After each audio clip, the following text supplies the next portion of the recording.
ერთი ძველი ანეკდოტია კაცი თევზაოს ტბაზე. თევზაოს ახლა და აცხა მძიმედ დაარტყავს ანკეს და უხარი ალბათ დიდი თევზი არის. ამე იყვანს ახლა და ნახავს რომ რაღაცა ამოყვა ფეხსაცმელი. და გადააგდებს ახლა მოხსნის ამ ფეხსაცმელს გვერდზე მიაგდებს. ცდის ხელმეორედ ახლა ჩააგდებს თევზაოს კიდე და ელოდება. რაცხა მძიმედ მოყვება ახლა და უხარია ალბათ ახლა ისევე ის დიდი თევზი არის. ამე იღებს ახლა და ამოვა ჩაინიკი.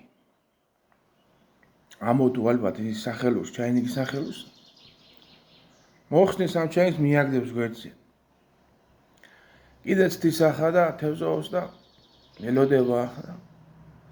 ამოყვება რაცხა მძიმედ მოყვება ისევე და უხარია დიდი თევზი არის. მოყვება რაღაცა ისე შორტიკი თუ რაღაცა რა ვიცი და საცმელი არის. მოხსნის ახლა მაგ გადააგდებს კიდე გვერდზე თანაგროებს ასე გვერდზე და ჩააგდებს ერთი და კიდე მძიმედ მოყვება ახლა უხარია დიდი თევზი არისო და ამე იღებს მოყვება ტაფა. იფიქრებს აქ აგონია ვიღაცა ცხოვრობს და არავინ ამომიხდეს და გამლახოს და მიანებებს თევზაობას თავს გეიქცევა.